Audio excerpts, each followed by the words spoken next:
জমিয়তে উলামা হিন্দের ডাকে দক্ষিণ দিনাজপুর জেলা শাসকের দপ্তরের সামনে বিক্ষোভ।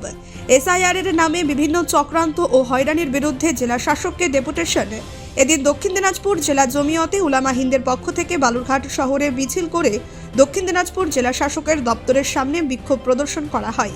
পাশাপাশি দক্ষিণ দিনাজপুর জেলা শাসককে ডেপুটেশন দেওয়া হয়। তাদের দাবি, এসআইআর এর নামে সাধারণ মানুষকে হয়রানি বন্ধ করতে হবে। সঠিকভাবে এসআইআর করতে হবে, যাতে কোনো ভারতীয়র নাম ভোটার তালিকা থেকে বাদ না দেওয়া হয়। আপনাদের আজকে যে আন্দোলন, এই আন্দোলন কি আজকে শুরু করলেন নাকি এই আন্দোলন আরও চলবে, মানে কি বক্তব্য দিতে চাইছেন? আমরা জনগণের পাশে প্রথম দিন থেকেই আছি। দক্ষিণ দিনাজপুর জমিয়তে উলামা হিন্দ জেলা জমিয়তে উলামা হিন্দ, আমাদের যেটা বক্তব্য সেটা হলো যে আমরা এসআইআর এর বিপক্ষে নই। এসআইআর এর কখনোই আমরা বিপক্ষে বলিনি যে এসআইআর করা হবে না। এসআইআর হোক। ইলেকশন কমিশন তো আমাদের দেশকে সুষ্ঠুভাবে নির্বাচন পরিচালনা করে আমাদের হাতে একটা সুন্দর দেশকে তুলে দেবে, এটাই আমরা চেয়েছি। কিন্তু আপনারা দেখছেন যে লজিক্যাল ডিসক্রিপেন্সি যেটা, এর মাধ্যমে কোনো ব্যক্তির 3 জন সন্তান আছে, তাকে নোটিশ ধরিয়ে দেওয়া আছে যে আপনার 6 জন সন্তান, আপনাকে ডাকা হয়েছে হিয়ারিংয়ে। কারো বয়সের ক্ষেত্রে সমস্যার জন্য হিয়ারিংয়ে ডাকা হচ্ছে। যে মানুষটা আজকে ধরে নিন হিয়ারিং হয়েছে, তার একদিন আগে তাকে নোটিশ সার্ভ করা হচ্ছে। দেখা গেল সে ব্যক্তি বাইরে আছে, গোয়া বোম্বাই কোথাও কাজ করে, একদিনের মধ্যে সে ব্যক্তি কী করে এসে বাড়িতে পৌঁছাবে? আপনারাই বলুন। এইরকম প্রহসন, আমরা এই প্রহসন যেটা হচ্ছে এসআইআর এর নামে, এর আমরা তীব্র নিন্দা করছি। আমরা আশা করছি, গতকালকে সুপ্রিম কোর্টের রায়ে আমরা আশাবাদী এবং আমরা সুপ্রিম কোর্টকে অসংখ্য ধন্যবাদ জানাই।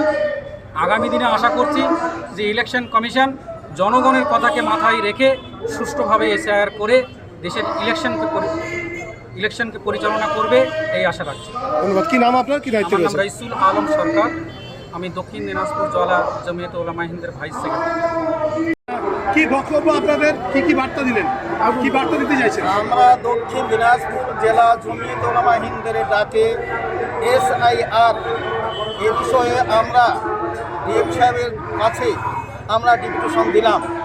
আমার দক্ষিণ দিনাজপুরে তথা সারা পশ্চিমবাংলায় এসআইআর নামে যেভাবে সাধারণ মানুষকে হয়রানি এবং পেরেশানি করা হচ্ছে, এটা অত্যন্ত দুঃখের বিষয় এবং বেদনাদায়ক।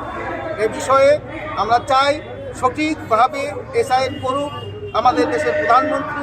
আমাদের কোনো অসুবিধা নাই, তবে হ্যাঁ, যারা ভারতীয়, ভারতবর্ষে তাদের জন্ম, বাপ দাদাদের জন্ম, তাদেরকে যেন কোনোভাবে ভোটার তালিকা থেকে যেন বঞ্চিত এবং বাতিল করা না হয়। আপনাদের কাছে এরকম কোনো সুনির্দিষ্ট অভিযোগ আছে যে এরকম বাতিল করা হচ্ছে বা হয়রানি করা হচ্ছে? হয়রানি করা হচ্ছে, বিভিন্ন জায়গায় দেখছি মানুষ যেভাবে হয়রানি হচ্ছে, এটা অত্যাধিক আমরা কষ্ট পাচ্ছি। আজকে সকালবেলায় আমি দেখলাম আমাদের পশ্চিমবাংলায় বর্ধমান জেলায় মন্তেশ্বরে একজন গর্ভবতী মহিলা, তার প্রসব বেদনা শুরু হয়েছে, তা সে অস্থির হয়ে গেছে। প্রশাসনিক ভাইয়েরা তাকে হাসপাতালে নিয়ে গেছে। 90 বছর 95 বছরের বয়স্ক লোকেরা তাদের লাইনে দাঁড়িয়ে থাকতে হচ্ছে। এটা কি কষ্ট এবং বেদনাদায়ক কি নয়? এর আগেও কি এসআইআর হয়নি না এটাই শেষ? ভারতবর্ষে অনেক প্রধানমন্ত্রী আসে, কিন্তু এরকম প্রধানমন্ত্রী আমাদের সামনে কোনোদিন আসে নাই। আমার বয়স প্রায় 65 থেকে 70 বছর। এটাই আমি দেখছি ভারতবর্ষের যে ইতিহাস, ভারতবর্ষের যে পরিস্থিতি, আমরা সেটা সশক্তি আমি দেখলাম। কি নাম আপনার, কি দায়িত্ব? আমার নাম হলো কারি জয়নাল আবেদিন, দক্ষিণ দিনাজপুর জেলা জমিয়তে উলামা হিন্দের সভাপতি। বালুরঘাট থেকে মান্টু সিং এর রিপোর্ট, কুলিক নিউজ।